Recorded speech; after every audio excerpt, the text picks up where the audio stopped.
Hello. Good morning, good afternoon, or good evening, whatever time you decide to tune in. Ladies and gentlemen, ladies and gentlethems. Boys and girls, children of all ages, welcome back to another episode of Shooting the Shit with Beefy. And Bobby. Hey, Bobby. What's going on, Beefy? How's it going, bud? It's going really well. I'm Yeah. having a great time, having a great day. Yeah. Life's going pretty good. How are you? Likewise. A little busy, but other than that, things are going good. Things are going great. I'm really excited for summer coming up. We both got a show that's going up in August. Yes, we do. And we are certainly going to dive right into that because we have guests with us today. Oh, yeah, we have guests. Not one, but two guests. Dos! For the first time in a while, we have two guests on the podcast. And ladies and gentlemen, please welcome, for the first time at Shooting the Shit Studios, also at Stony Lee Golf Course today. The unofficial studios of Shooting the Shit with Beefy and Bobby. So welcome for the first time, Mr. Mike LoCicero. Hey, thank you, Beefy and Bobby. Wow, I'm sorry to interrupt. You guys have a nice little banter going here. We've done this a couple times. Yeah. It is not our first rodeo. Yeah, no. And will you please welcome the other guest? And coming back, making his big return after his extremely successful episode, one of our best episodes to date. A year-long hiatus from the podcast, but he's back. He's back and better than ever. It is our director, Mr. Nick Wakely. Oh my goodness gracious me. What an intro. What a undeserved. Oh, shut up. So, Well Mike, deserved. welcome to the podcast. Nick, welcome back to the podcast. Thank Very you. happy to Thank have you, both thank of you. you here. Hope you're both just as excited as we are. Definitely. I am Beefy and Bobby. Yeah. Beefy and Bobby, I'm very excited to talk to you both. Yes. I can't say the same for my counterpart here, but No. Just It is kidding. true of me as well, Beefy and Bobby. I don't know what this guy is talking about. Oh, strap in, folks. This is going to be a good one. And that kind of opens up something that I wanted to definitely talk about and touch upon in this episode. You guys have a phenomenal dynamic in rehearsals. Nick is directing Peter Pan and Wendy, which is going to premiere at Stony Lee Golf Course with the Homebrewed Theater Company this summer in August. And Mike is playing the one, the only Captain James Hook. Dastardly. as you're saying all that, he's miming F off to me, by the way. Yeah. Sorry, I forget we're not filmed. Unfortunately, there is no video component to Shooting the Shit. Oh, man. But We'll get Yes. there. we will. Yep. Keyword yet. But yeah, so we this summer are doing a production, a brand new adaptation written by Mr. Nick Wakely himself. Oh my God! Written by the man himself. So Pretty fun. Pretty fun. I'll just jump right into it. Nick, what made you want to write this Peter Pan or adapt Peter Pan? Oh, man. Well, it started with Daughters with Daggers with Homebrewed Theater, of which we are all a part. And it was coming off the pandemic, and I had just moved from New York back to here.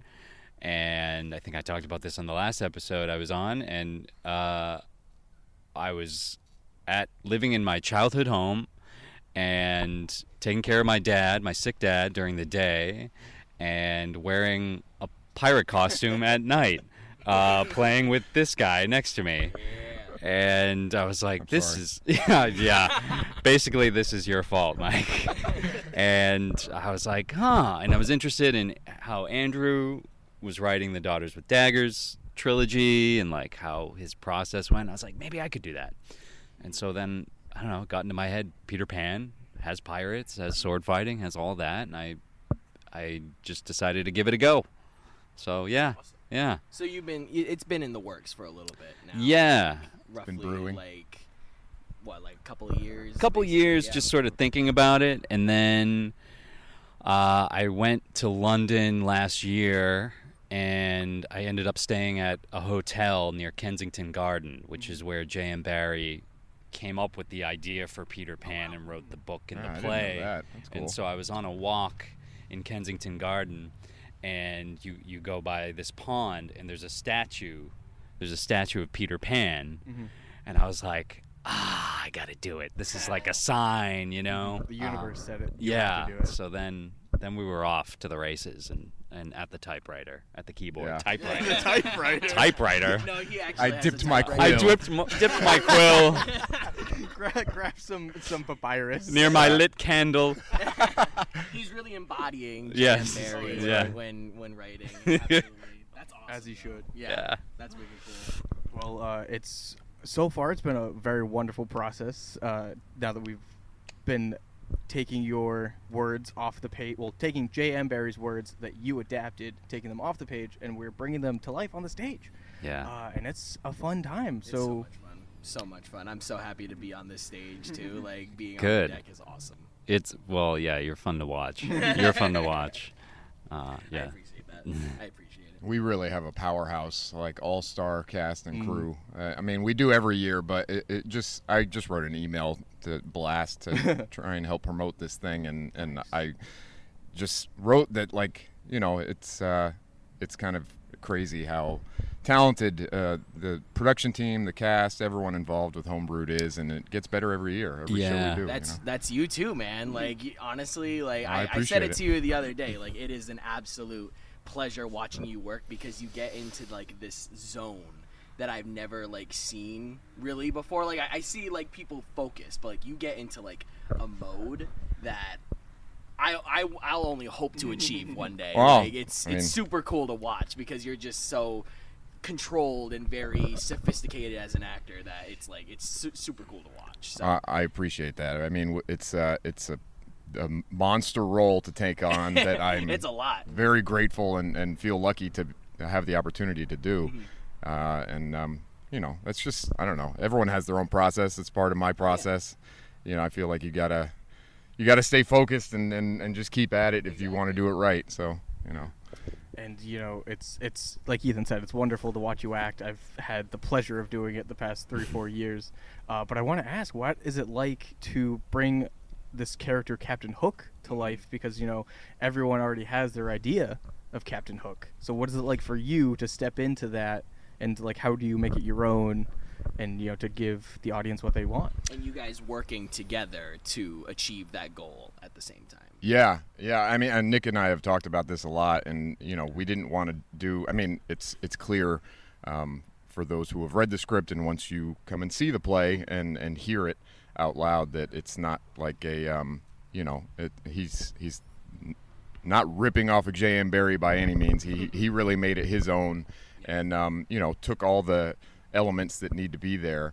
But it's kind of a modernized version in a way, and you know, has a lot of great humor in it, and it's something that, you know, getting to play this role, I didn't want it to be your classic Captain Hook that everyone knows. You know, I want there to be I want people to recognize that I am Captain Hook, but like you said, you know, you want to make it your own, and I want to do something that not only people haven't seen before. Like, I want them to see a version of Captain Hook that they've never seen, but I also want to bring to the character, you know, some things that I haven't been able to do with the role, and just really have fun with it and play to my strengths, you know, and just it really is all about, you know, our fearless leader Jim Beauregard always says this, but making it honest. It's so true. And making it your own, you know, and that's really the only way that people are gonna buy it. So, Yeah. Absolutely. That's exactly what it's all about. Yeah. Yeah. Would you agree, Nick? For sure. And it's been interesting because it's like when you write a script, it's me alone at my laptop writing it. And At the so typewriter. At the typewriter with the quill. And you know, in my head, you know, the characters have voices and they talk as we're doing now. They have accents. They have different intonations, and the way it's interesting to see the way that I sort of first wrote Hook. I wrote him kind of with the classic Hook in mind, being that he's the only character in Peter Pan that has a backstory that J.M. Barry wrote. He's a character that is highly educated, went to Eton College in England, is sort of this upper crust sort of character, love of language, love of words, and then he becomes a pirate somehow. And so then, Why not, right? right, Happens to the best of us. Yeah, I was gonna say we got college degrees and we're playing pirates. you're on your way, So, gentlemen. like, we're like Nothing else to Yeah. do. In this economy, yeah, might as well. But then going to the rehearsal process and going to Mike and being like, well, okay, what's your take on this? And Mike deciding to go for this accent that you've chosen, which immediately brings the character to a different class, a different social strata. So then that changes how everything's delivered, the dynamics of it all, and it's not working against the text. It's just taking it in a different route that is kind of unexpected, and so but that all being said, even though it's very much it's his performance, it's not Dustin Hoffman, it's not Cyril Richard, it's not Hans Conried from the Disney cartoon, it's still every inch Captain Hook, and I think that's a function of just J.M. Barrie's writing originally. Absolutely. It's still that character. He's still, this sort of manic, angry, comical, but sort of childlike villain that we all know, just through a slightly different filter that's really refreshing to see. very dynamic character. Dynamic. And you definitely show that in your portrayal of him. The high highs and the low lows, they are like right there. Well, It's that's super cool. That's what I'm going for. That's one of the first things I told Nick, is that I really want Hook, at least this version of Hook, and he's kind of like that in many versions, but I want him to be somewhat bipolar, and but also in a way he's a child too, like all the rest of them, and I said earlier, which I almost want to retract, because I don't think that this is like a modernized version, because once you're in Neverland, it's timeless. There's no Neverland is it is its own genre, really. Neverland is it's this fantastic fantasy world that we're gonna show to this audience, and we are putting our own stank on it, but but I think it's gonna Stanky. be it's Super gonna be very stanky. true to Mr. Barry. Yeah. So before we get to our next segment, I just got one more question, and this is more of a writing specific question. So, as a person who is also trying to write, Robbie also writes as well, and I write music and stuff like that. When you take something that's already been made and already so well known, like Peter Pan, how do you make it new? How do you make it fresh? Like what are you thinking about when you were doing that? Because obviously a million people have probably seen the movie. Yep. Billions of people have read the book. It's a very common, as you said, Mike. It's like Neverland is like one of the most famous, well-known like fantasy worlds like as of right now. So what were you going through when you were working on this? In a lot of ways, the writing was the hardest part. It was the most I frustrating believe it. because you don't have anybody to talk to about it. It's just in your head. And I had realized when I started to sit down and write it, I'd never actually read the book. And Step one. Right. Well, like I knew this story. I know. I heard of Peter Pan. Let me take a stab at this. I can. So I watched the Disney Fast Play clip. It shows you my arrogance. Sure, I I know just the movie. sure, I can do this. Got the Cliff Notes. The Cliff Notes. No, but like I grew up with the Hook movie with Dustin Hoffman and Robin Williams. I had Hook bed sheets. I had a little Dustin Hoffman action figure. I'd seen the Disney movie, so I knew the story, but I never actually read the book. So I read the book. It's a very commonly known Yeah. story.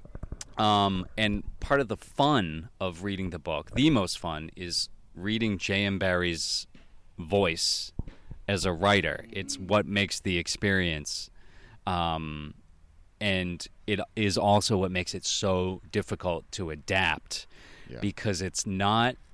It's a story that sort of doesn't function like a story. It functions almost more like a poem. And it's all these symbols stacked on top of each other and then bouncing against each other. And to adapt that dramatically for a play, for the theater, I found that very difficult. So to make it my own, eventually I found out you just have to. Like, you have no choice, because I tried to sort of write like him, like J.M. Barrie, for a little bit, and you just can't, because it's such a. If anyone hasn't read the book, they should go and pick up a copy, because no one else writes like him. And so trying to keep the basic shape of the story as it is, but then start adding jokes here, and then like I think the thing that really sparked my imagination is the detail about the cake. Yeah. There's at one point Hook decides he's going to lure the Lost Boys out by baking an evil cake with green frosting on it. Evil cake. An That evil feels like cake. An oxymoron. Yeah. It's the only cake he knows how to make. It's the only cake. Yeah. And that's how he's going to draw the Lost Boys out. And in the book, it's kind of just a throwaway detail, and You're like, nah. It's never revisited. And then I thought, well, Hook must have a sweet tooth then. That's why he thinks of the cake. The cake is the thing. And so then later on, I started going that route, like, oh, okay, he's full of sweets. He likes sugar in his tea, and then maybe Smee is worried about his sugar consumption because possible diabetes. So like, of course.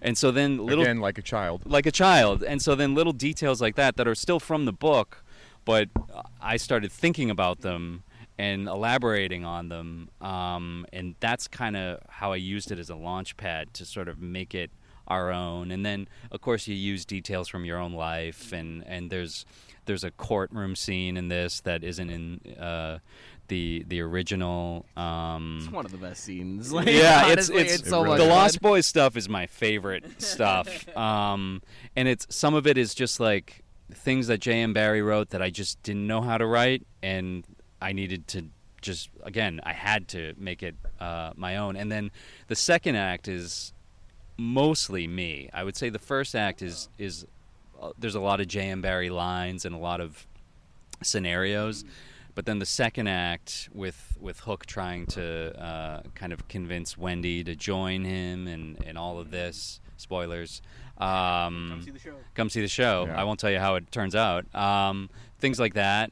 That's me, and yeah, that's how I arrived at it. So just trying to like take the story and see how much conflict I can suck out of the book. Hell yeah. In Yeah. my opinion, I think that if, out of any adaptation you would ever do, this would have to be one of the most difficult, because it's such a timeless classic, and everyone knows it. And I was just so impressed. Throughout his writing process, he would send me little snippets here and there, little scenes that he was working on, and it was really Tear like, me to pieces. Like, yeah, it was so good, because it was very clear that he wasn't just paraphrasing J.M. Barrie's work and just kind of like rewriting his script. He was making it his own, and but it still felt like that timeless classic. It was so fun, and and it's funny you say the second act was mostly yours, because aside from it's cool that the character of Wendy, obviously no spoilers, but you did make her a much kind of stronger female character in this, and in this version, and it makes it so much more. I don't know. It almost makes the story stronger, in my opinion. I really and the fact that the second act is mostly you, it feels like it's not. It feels like it's this was the story. It feels Yeah. like that's what it was supposed to be. I think you can't really hide when you're writing. When you're acting, you can't. When you're directing, when you're stage managing, when you're singing, you can't hide. And with the writing, I sent it to a playwright friend of mine, Peter Anderegg, not Peter Pan.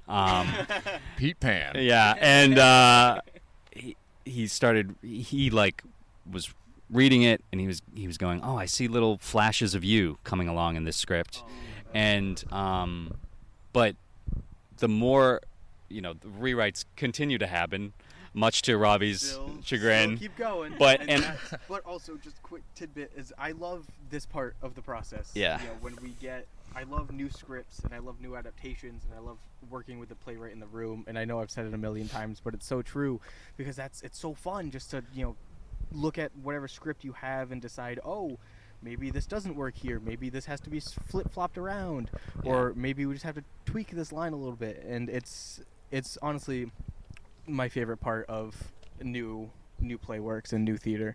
So yeah, sorry to cut you off. No worries. No, I mean, in the rewriting and the changing of the lines and all of that, I was worried that we were going to get further away from Peter Pan and J.M. Barrie, but it's actually, in making it our own, it becomes more Peter Pan than ever. It's like you have to reinvent it and make it your own in order to get back to the original sort of feeling and source of the material.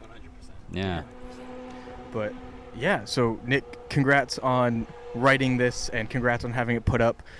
Ladies and gentlemen, please make sure if you're in the area or if you're not, maybe plan a trip to Attleboro, Massachusetts to Stony Lee Golf Course on August 8, 9, 10, 11, and 15, 16, and 18. No show on the 17th. All at 7:30 p.m. At Stony Lee Golf Course under the stars. Bring a camp chair, bring a blanket, bring a friend. It'll be a good time. Family friendly. Family friendly. Yes. Oh yeah. Yes. Big Yes. family friendly show. Very family. And yeah, so now to transition away from Nick's writing and watch this, hey, Segue King right here, King. to transition into Mike's writing, because Mr. Mike LoCicero is also a writer, Wait a minute. also a director, Ambush. I didn't know that. also an actor, and Is there anything you don't do? I don't make a lot of money. well, in this Preaching industry, to the choir. And I'm very excited to have Mike on the podcast today because we've had a lot of theater guests and a lot of live performers on, but Mike works he has his feet in the film industry, and it's very exciting, and so I am so excited to pick your brain about all this stuff. Oh, yeah. And I would like to start with a little movie that you wrote, directed, and starred in, if I'm correct, formerly known as Respite Road, now known as The Killers Next Door. Yes. Which I'm very happy to say that 3 summers ago, during the first Daughters with Daggers, after a rehearsal, we had a movie night in the golf course clubhouse, and it was a fantastic movie. Truly, such a good movie. Tell them, it's streaming? Is it still going? It is streaming. Yeah, it's currently streaming on a few different platforms: Amazon, Vudu, Tubi, and I was waiting for Tubi. I was like, please let it be on Tubi. Please let it be on Tubi. And there might be another one that I can't think of right now. But yeah, it's definitely out there. And we have a website, killersnextdoor.com, that has direct links to all of them. We will share your socials and stuff. Oh, I appreciate it. Yeah, as well. More people to check it out, the better, as always. Yeah, it was a fun. It was a very very fun first run at a feature film. I'm quite proud of how it came out, but like with anything, you're your own worst critic, and oh yeah, it's definitely indie low budget film making at its best, and I had an incredible cast and crew to help me navigate a very daunting schedule. When you make a movie for little to no money, it's just that much harder, and time is never on your side, and you have to be able to try and accommodate everyone involved, and so the schedule was pretty tight because we're trying to pay everyone and feed everyone and lodge everyone, and we shot on location in New Hampshire for 2 weeks. Wow. And I was very fortunate I pretty much wrote the movie around a location because my family has a cabin up in New Hampshire, and I knew that we could shoot something there, that they would give me the okay, and so yeah, I wrote it around that, and we also shot some of it here in Rhode Island too, and but yeah, it was a great process, and I'm looking forward to making more, and you always learn and grow from your projects, and I think if this one turned out as well as it did, that sky's the limit. We're gonna Oh, of course. crank out some good ones. So. What was the timeline for it, by the way? So like writing to when it was filmed and premiered. How old am I? I'm just if you don't want to answer, I'm just No, I'm just not at curious, all. 'cause I didn't know how far back this was. I mean, everyone's process is different. Obviously, it took me years to write, only because I was very particular about wanting it to be at a place where I felt comfortable to like pitch it to investors and ask people to give us money to make this film. Oh, lovely. It's like this has to be as good as it can be.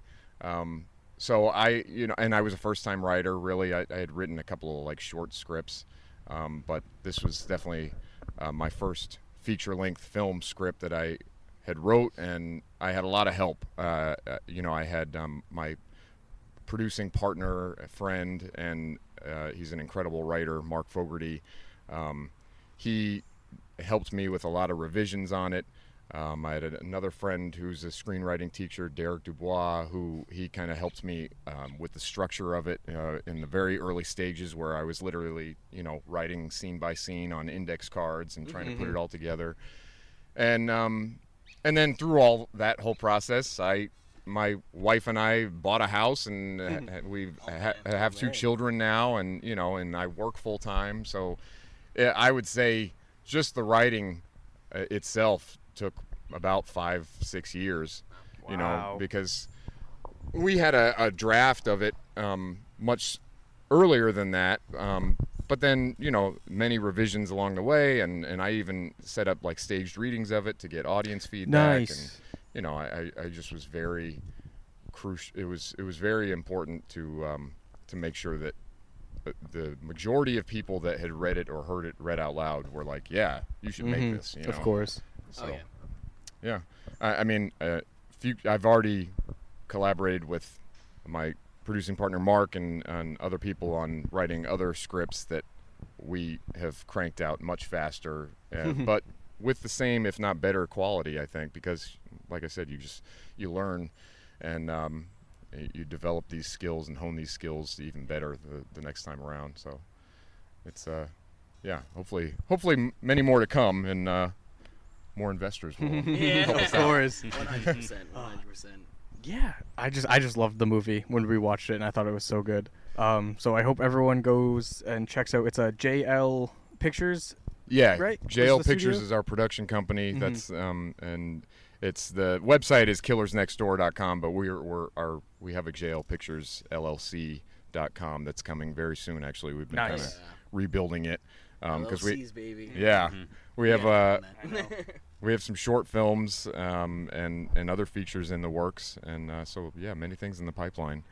And we recently did a staged reading of our latest script that's right now titled The Sand Trap, that is hopefully going to take place here at the Stony Lee Golf Course, where we would shoot almost the entire movie here.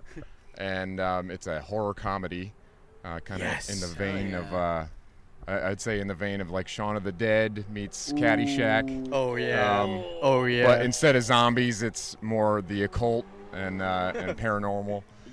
But yeah, it's a lot of fun. Hell yeah. Nick was one of our actors in it, and we Nice. had a pretty fun staged reading of it one night. Oh, so cool. Yeah. Yeah. So We gotta make sure that as that's building, Oh, of we course. keep people posted. Of course. So coming from a theater background, Yeah. correct? Fellow Dean alumni here with us. Yes, all Dean yes. alumnists here.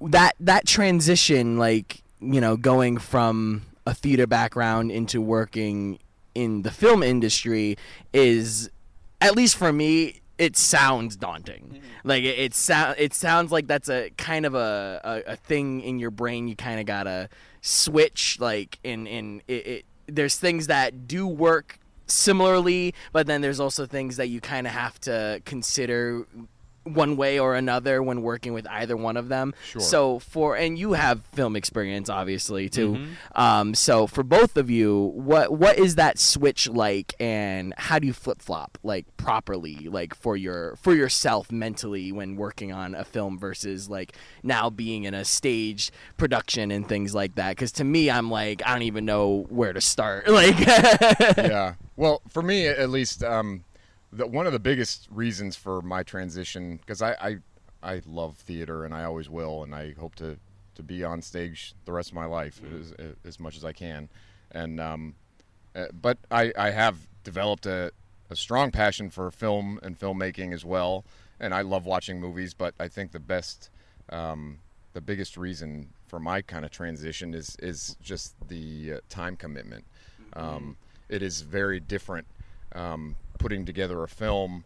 It's a constant juggling act, this thing we call life, and when you are an artist in any capacity, whether it be theater, film, voiceover that Nick does a lot, and making a podcast, all of these different mediums take a lot of time and preparation. And with theater, the amount of rehearsal time and having to actually be somewhere, like physically, and commit that time, especially when you have a family and a full-time job, is daunting. Yep.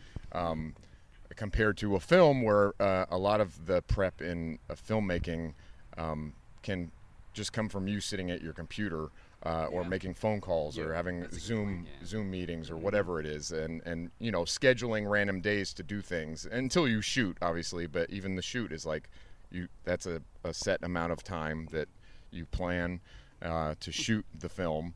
And it's not always consecutive days. Like, no, it has a very lot more spread out. Yes, there's kind of a lot more wiggle room in a way. I mean, obviously, when you schedule a film, the schedule is set and that's it. But if you know that you have to break it up, like when we shot Killers Next Door, we shot the majority of it in New Hampshire for 12 days. But then we had pickup days where we went back a couple of random weekends. We shot a couple of days in Rhode Island, and you can like pick up the slack and fix things as you go. Whereas theater, it's like you're rehearsing, and then the show's on, and then it's over. And it's a big chunk. But I mean, I love all these different mediums, and I really, that's kind of like almost our mission in a way for JL Pictures, is that I want to be this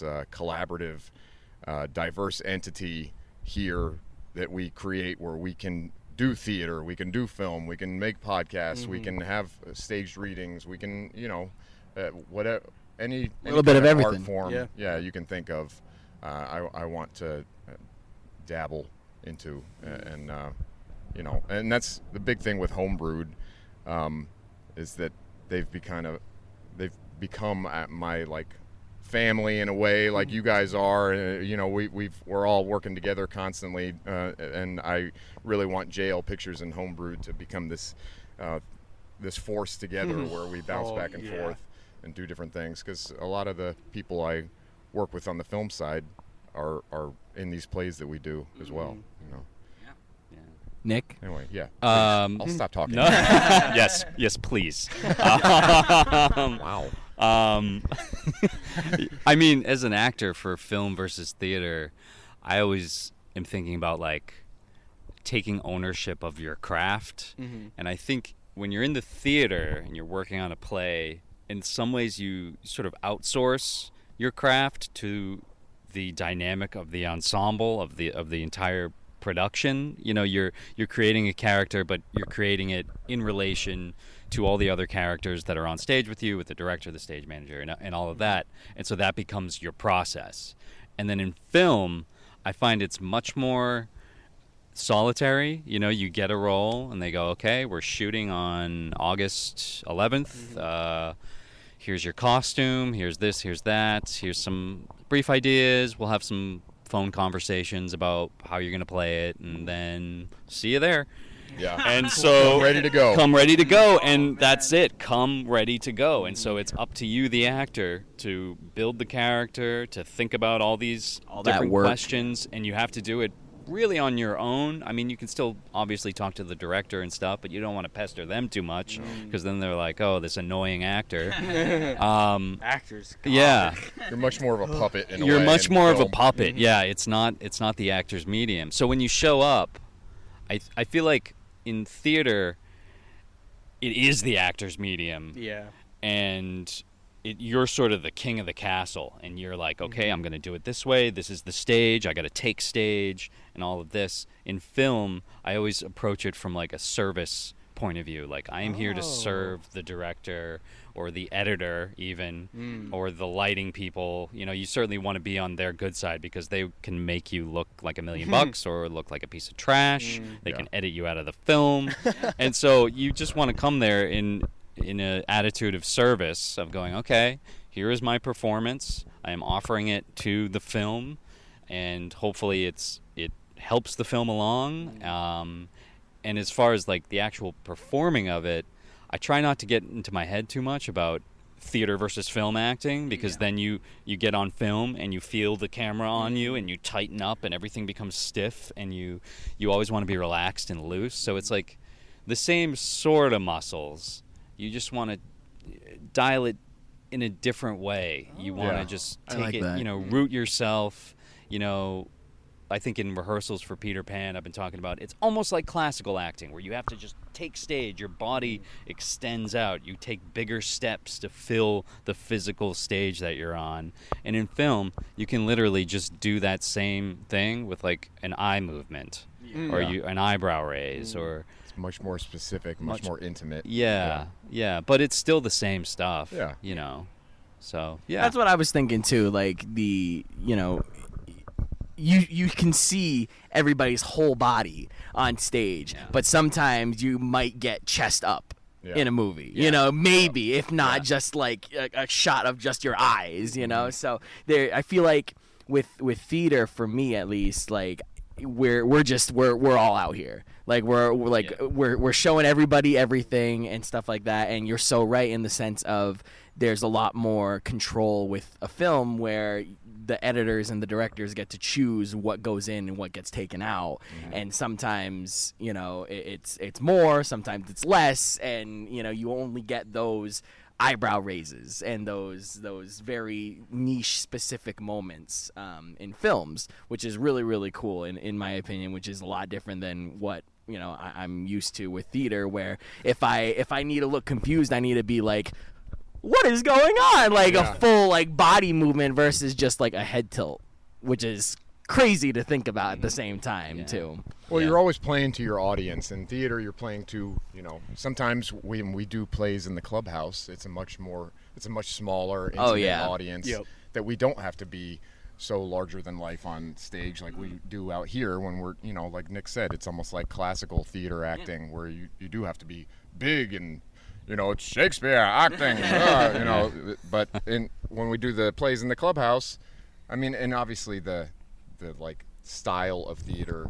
makes a big difference too. We're doing these like pirate swashbuckling type of fantasy. Sometimes we do. It's not Ibsen. No, okay. Like we're not. Yeah. Sometimes we do these dramatic, a doll's house, but with swords. Yeah.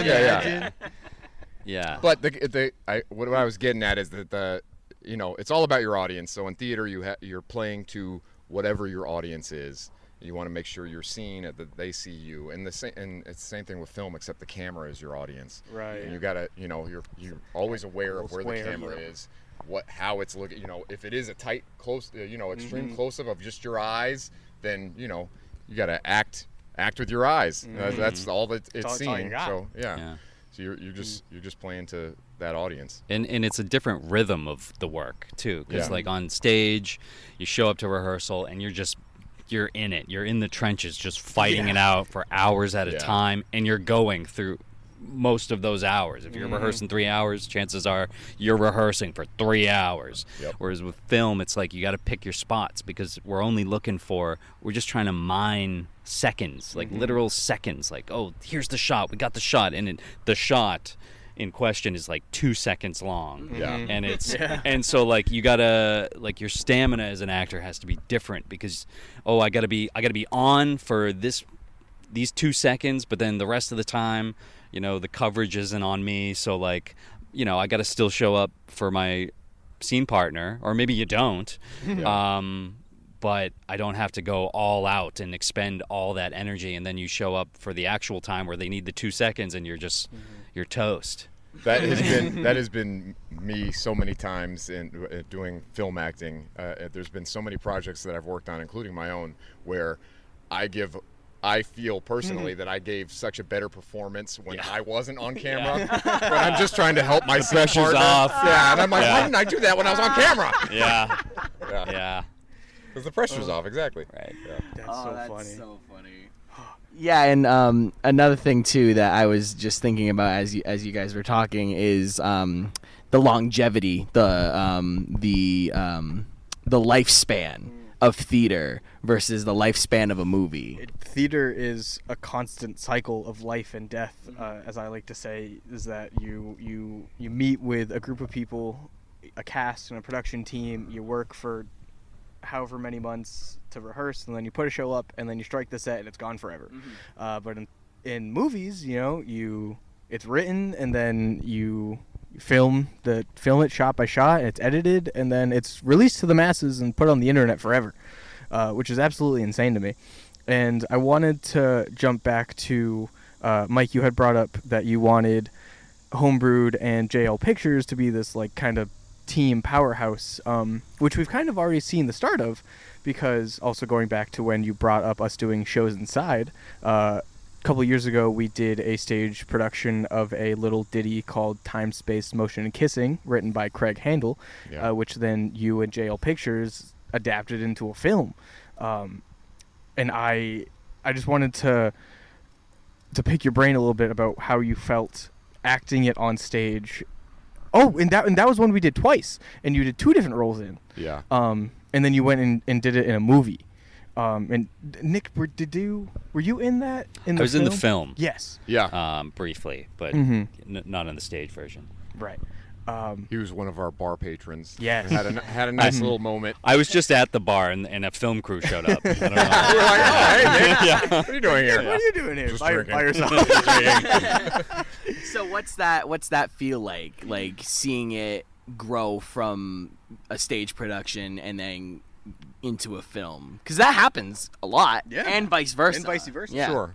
Yeah, I mean, when we did the stage version, I just kept thinking this would be a great film because it's a particular. It's a beautiful story. Oh, it is. But I think the biggest thing was that it was attainable for me because it all took place in one location, which was a bar, which is not hard to okay, we could really shoot this in a bar in one night, and I wanted to stay true to the kind of like theater version of it, and so we did it all in one shot, one fluid shot, which I thought could be awesome. Interesting. And we kind of like rehearsed it that way, where we rehearsed it almost more like the play, where we would we would come in and do we would work it and kind of like block it out, and we had the cinematographer there, and he kind of choreographed his movement along with ours, and then we would just be doing full run-throughs of it. And when on the night when we shot it, we literally just kind of like did four takes of the whole thing. It's like an 18-minute short, and we would just run through the entire thing. And then, there's a couple times where we had to stop and regroup or whatever, but it was a cool process. I don't know. As far as the acting of it, I still to this day, and this is my own personal issue, and it coincides with Killers Next Door as well, where I wore way too many hats making the movie, the Time, Space, Motion, and Kissing version. I tried to just crank this thing out and get it together, and so I directed it and was in it, played the lead role, and produced it basically. Like I got the craft services together for the people who came. Oh, nice. I'm just, my head was not in the place it was at doing the film version as it was when we did the stage play. Mm-hmm. Like the stage play, I was able to really give everything to that role, and I feel like that when we did the film version, and I feel like it came out great. I'm very happy with it, but just my own particular performance, I wasn't able to connect nearly as well as I did when we did it in the clubhouse at Stony Lee, the stage version, because that was literally, like we just talked about, the kind of like comparison of being a theater actor to a film actor. Well, I mean, in this situation, I was a film actor, producer, director, coffee getter, whatever it was, But like you get to really just focus on the craft when you're doing the play as an actor, and you just dive into the role. Whereas on film, there's so many different moving parts, and it like I said, it came out great. But the stage version, I was always much more proud of as far as my performance goes. But I feel like even if you hadn't done all the like different hats and it was just performing, I think the difference with film versus theater, it's you never feel like you arrived. You never feel like you get it. Like it could have just been acting, and you'll still leave feeling like, I still had something in the tank and I couldn't get it out. If I had one more take. Well, it's so frustrating. Yeah, one more take, because film is set up that way, where you get these kind of like opportunities. Like theater, you do it and it's one and done. Like this is it, until the next show. Right. But film, it's like, oh, can we get one more take? I want to try this. And like you said, you always feel like, oh, I could have done this different. I could have tried this, and the acting was slightly different as well. It was more intimate.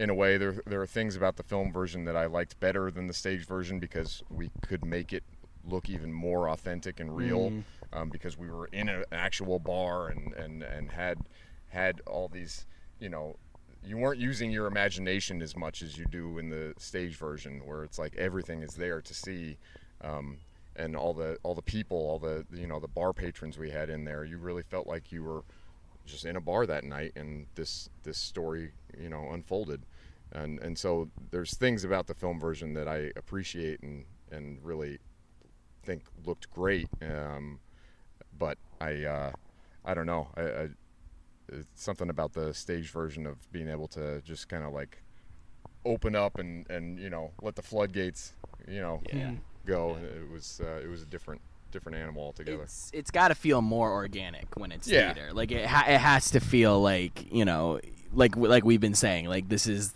the one shot that you're going to be able to put on this show, and you're with people and you're performing it all at once, all at the same time. But I feel like when, as you're talking about like your experience with making it a film versus when you were doing it on stage, it's like that same thing you were saying, it's separated. It's like there's a lot of space in between each thing that you're doing. So like you were doing a million different things, you had so many different hats on, but as the actor, it's like that's all you had to really focus on, and that's why it felt real and felt in organic at that time, doing the stage version. A lot of times it's much more technical in film. Yeah, absolutely, because it has to be. I mean, there's so many other factors that go into it other than just the lights, the sound, making sure the actors don't fall on stage. It's like there's the camera. I'm getting anxiety just thinking about it. Like I don't know how you guys do it, because I can't even fathom the idea of having like a camera like this close to my face and like doing what we do like on stage and stuff like that. So I hats off to you guys for doing that, because that is super duper cool. Well, thanks. I thank you. think it's just a totally different animal, and not it's not something that is much harder than theater by any means. In fact, I think film in many ways is easier, because there are so many other people there helping you to do the same. We all have the same objective. We're all trying to make the best movie possible, and we're all trying to make the best play possible as well. But when you're on stage as an actor, like it's up to you. It's up to you. It's up to you, and that's it. Yeah. The audience is there in the moment. Yeah. Huh. Very nice. This has been awesome. Yeah. And because we have you both here, and because of your such fun, dynamic friendship, we haven't ripped on each other as much I know. during this.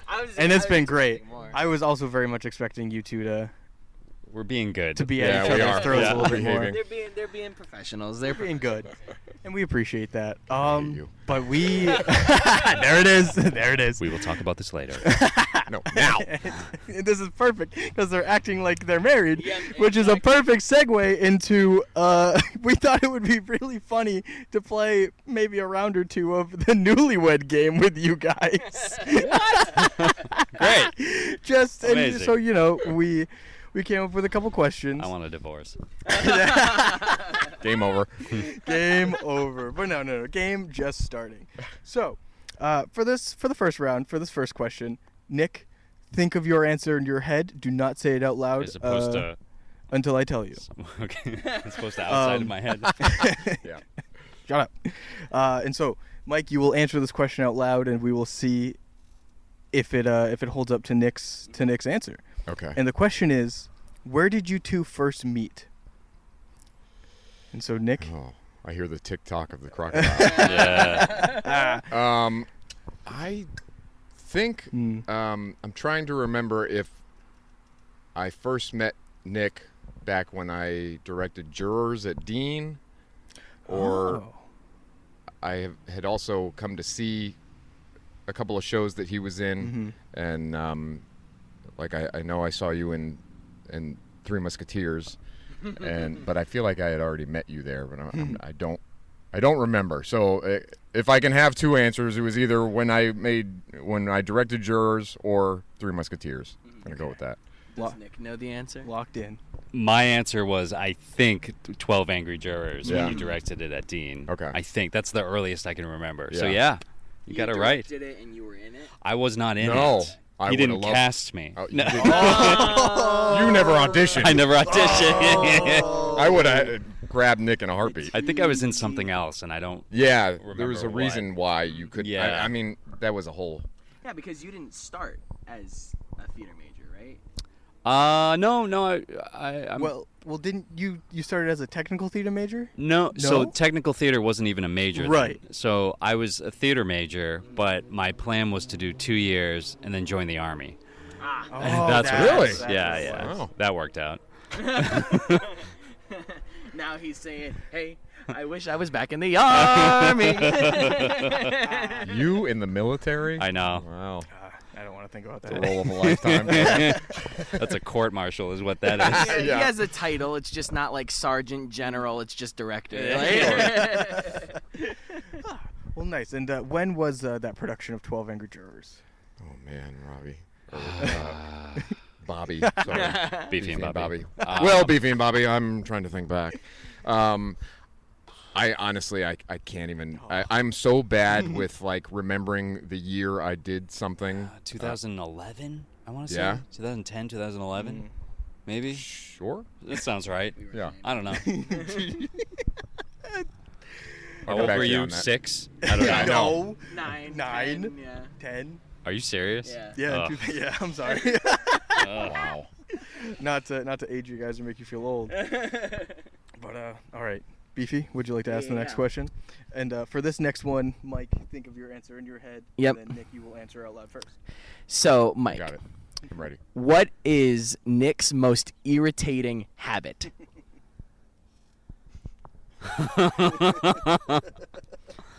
My most irritating habit. I think. God, there's so many. You're getting warmer. Yeah. I think my impulsive need to just launch into a Macho Man Randy Savage impression. Oh, that's a good one. No? That is no way. It's not annoying or irritating thank in you. any. I'm It is actually highly a really good entertained by impression. it. Always. But in a way, I guess he is correct because my answer was going to be all of them. All of his habits. Oh. Every everything he does. Yuck, yuck, yuck, yuck, yuck, yuck. Just staying true to our, wonderful dynamic we share. Yeah, is it Hating each wonderful? Yeah. Is it? Wonderful in quotes. Yeah. Oh, and all right, one last question. You will both answer this one. What is the other's favorite drink? This is easy, right? Well, I don't know, because there's a few I could. Yeah. You each got to lock in one. All right, I'm gonna say Skinny Marg from Banditos. Skinny Mark. Ooh. Yeah. Nailed it. There it is. Yeah, I mean, we are, Drinkers. I was going to say Alcoholics. Sure, I was going to say borderline alcoholics, so we enjoy many a drink. Drinker is the. This is a cry for help. Yeah. Please stop us. Please, I can't do this anymore. I have the sweats right now. Yeah. Want to go to Banditos after? Yeah. Well, Skinny Margs are definitely Skinny what we Margs. Yeah. have enjoyed. Guys? Yeah, Oh, because that's we funny. have enjoyed many of Skinny Marg together. Yeah. What makes a marg skinny? Is it just a smaller straw? To be honest, I couldn't tell I you. don't even know what makes it a skinny marg. What makes a Marg skinny is just getting to the point faster. Yeah. By having less of the sour mix and sugar and more of the alcohol. Yeah, So yeah. my least favorite part of a margarita. That's right. Beefy's not a tequila guy. Bobby is. Well, it makes it. It makes it. I feel like the hangover is worse with the more sugar and Oh, absolutely. Yeah. all Oh that man. stuff. So. And you got to think about that. The older you get, Yeah. which is, you certainly do. Yeah, I'm like Yeah. pushing 70 here. Yeah. So Stop it. in dog years. Oh, so well, funny. that went exactly how I wanted it to go. And there are no winners on today's Newlywed Game. Certainly not next to me. The feeling is mutual, my friend. I'll see you in Love is rehearsal. in the Yeah, air. exactly. Can you feel the love tonight? He's like that little brother you love to hate and hate to love. Mm. Yeah. Oh, well, gentlemen, Beefy, Bobby. I think it's been a wonderful day here at Stony Lee. Sounds like he's wrapping it up, Nick. I think so. We're gonna keep talking. We're just gonna keep going, and Do you guys- and Ethan and Robert switch? can just go away. Oh, God, you used our Welcome to government Bert and name. Larry. Welcome everyone. to Bert and Larry. You know what's funny is the last time we had two guests on this podcast, they tried to steal our show too. Yeah, I think it's a homebrewed thing. They're just trying Son to of a steal bitch. the show. Who were those two guests? Oh, that is Mr. Joe Zumbo and Miss Chelsea Cavanaro. Oh, They tried to steal not the show. surprised. They tried Yeah. to Thieves. rip us off. They want to call themselves Chiefy and Jobby. Chiefy and Jobby. Does have a That- nice ring to it. Yeah. Yeah. Oof. Oh, I like Bert and Larry. Yeah, Bert and Larry would be a Okay. great podcast. that wins. Mm. Or what was it? Hooky and what was the shortened version of Calico Jack? What could we make? Hook and Calico Jack. Hooky and Jack. I don't know. Hooky and Jack. Hooky yeah. and Jack? Yeah, there you That go. works. There you go. Yeah. I like it. Yeah. Well, we're gonna send these two off to go start their own podcast. Yeah, right. And but yeah, it's been a good time. Oh yeah, Trust it's me. been a lot of fun. Thank you guys. Thank you guys a lot for coming out. We really Thanks. appreciate it. You guys are easily the two most talented people I've ever met in my entire life. Absolutely. And Oh, I, come on. Like, no, truly. Whoa. truly. It Thank is you. The bar always is a low. pleasure. Yeah, Oh, I you know. We need to meet more people. Yeah. Yeah. be nicer to Leave the yourselves, house, goddammit. Ethan. No, Please. You guys are very, very talented in your crafts, and I look up to you guys. I know Bobby looks up to Certainly you I guys. do. We talk about you guys all the time. Thank so you guys. Thank Thank you for you. being here. It's been a pleasure. It's been a pleasure. Please come see Peter Pan and Wendy. Mhm. What were those dates? That I is forgot. August. You have to be there. I Yeah. know. You better be in rehearsal, baby. That is August 8th, 9th, 10th, and 11th, and then August 15th, 16th, and 18th. No show on the 17th at Stony Lee Golf Course. All shows at 7:30 p.m. Yeah, so that first weekend is a Thursday through Sunday run. Yes, sir. The second weekend is just Thursday, Friday, and Sunday. Correct. Thank you for clarifying. If people didn't want to look at the calendars, They won't. There we they certainly won't. But all right. Again, thank you guys so much again. We can't thank you enough. Yeah, truly. I hope you guys had as much fun as we did, and hopefully It we was can okay. Oh my God. Nothing against you guys. It's just I don't know why Another year. you had to Mike, bring we'll get on you a this solo. We'll get you a co-guest. solo. Yeah, this amoeba next Yeah. to me. I could listen to It's you guys bacteria. talk about film This for piece of hours. filth. Want And, to go get a drink? Yeah. Okay. Skinny Margs. Yeah. Skinny Margs. All right. And before these two tear each other apart, this has been Beef. I know you're Beefy. I'm Bobby. This They're drunk this has already, been folks. It's gone another off the episode rails. of Yeah. Shooting the Shit with Beefy. And Bobby. Send help. Mic drop.